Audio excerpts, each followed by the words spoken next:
बड़ी खबर इस समय की तमाम जितने भी एमएलएस हैं उनकी सैलरी और उनके अलाउंस को लेकर सामने आ रही है। यहां पर आपको बताते चलें कि जो फार्मर एमएलएस हैं उनको भी पेंशन से जुड़े जो बेनिफिट्स हैं उसके संशोधन की जांच के लिए जो है वो असेंबली के स्पीकर अब्दुल रहीम राथर द्वारा जो है वो एक ये कहें कि कमेटी जो है बनाई गई है और इसमें विधायकों को हर महीने की दी जाने वाली जो सैलरी है उसको 1.5 लाख रुपए से 2 गुना करके लगभग जो है वो 3 लाख रुपए करने और पेंशन में ये कहें कि पर्याप्त इसमें वृद्धि करने और इसी के साथ साथ हाउसिंग लोन या फिर 10 लाख से रुपए से बढ़ाकर जो है 75 लाख रुपए करने और इसी के साथ कार प्रपोज्ड को यहाँ पर 10 कार एडवांस को यहाँ पर जो है वो 10 लाख रुपए से बढ़ाकर 25 लाख रुपए करने की जो है वो सिफारिश की है। हालांकि पैनल ने ये भी सिफारिश किया है कि इसमें सीएम यानी कि चीफ मिनिस्टर और जो स्पीकर हैं या फिर कैबिनेट में जो मंत्री हैं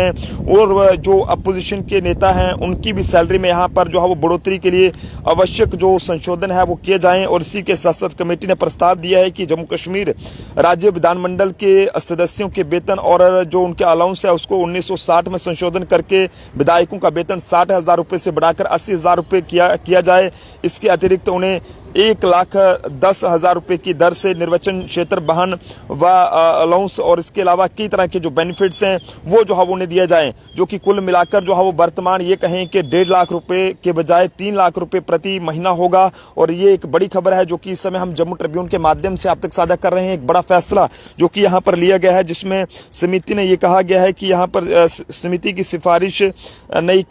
ने सिफारिश की है कि संशोधन 1 नवंबर 2024 से यहाँ पर व्यापी रूप से प्रभावी होना चाहिए। और इसी के साथ साथ यहाँ पर जिस डेट से वर्तमान सदस्यों को उनके वेतन और भत्ते जो है वो यहाँ पर अलाउंस जो है वो शुरू हुए हैं। इसी के साथ साथ आपको बताते चलें कि रिपोर्ट के मुताबिक विचार विमर्श के दौरान समिति ने पाया है कि जम्मू और कश्मीर के पहाड़ी इलाकों में अन्य संबंधित कारकों और को ध्यान में रखते हुए विधायकों को वर्तमान में दिए जाने वाले जो अलाउंस है वो जो है वो कहीं ना कहीं ठीक नहीं है। और इससे विशेष रूप से निर्वाचन इलाके के जो गाड़ी का अलाउंस है वो भी जो है वो ज़्यादा होना चाहिए, जो अनिवार्य रूप से विधायकों के काम में यहाँ पर संबंधित विभिन्न खर्चों को पूरा करने के लिए है। ऐसे में आप सब लोग भी जरूर अपने अपने सुझाव दें। हालांकि सूत्रों ने ये बताया है कि सदन द्वारा रिपोर्ट को मंजूरी मिलने के बाद ही सरकार जो है वो मुख्यमंत्री, विधानसभा अध्यक्ष और जो मंत्रियों की बात करें, विपक्ष के नेताओं की बात करें या एमएलएस के सैलरी और अलाउंस की बात करें, फार्मर एमएलएस की पेंशन बढ़ाने के लिए जो है वो यहाँ पर ये जो बिल है ये प्रस्तावित जो है वो करेगी। और ऐसे में बीजेपी के विधायक सुरजीत सिंह सलाथिया की अध्यक्षता वाली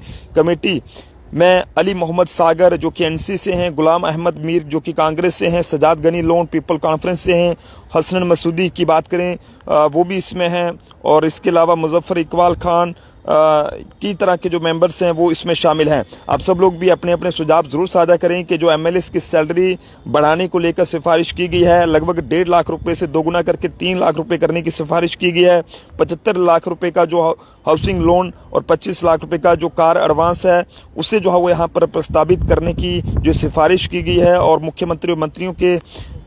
ये कहें कि अलाउंस और पेंशन में भी जो है वो यहाँ पर बढ़ाने का सुझाव जो है वो दिया गया है। आप सब लोग भी अपने अपने सुझाव जरूर दें कि आप सब लोग इस फैसले को किस तरह से देखते हैं और क्या ये जो है वो जो एमएलएस की सैलरी है ये बढ़नी चाहिए या फिर नहीं। देखते रहें जम्मू ट्रिब्यून। जय हिंद।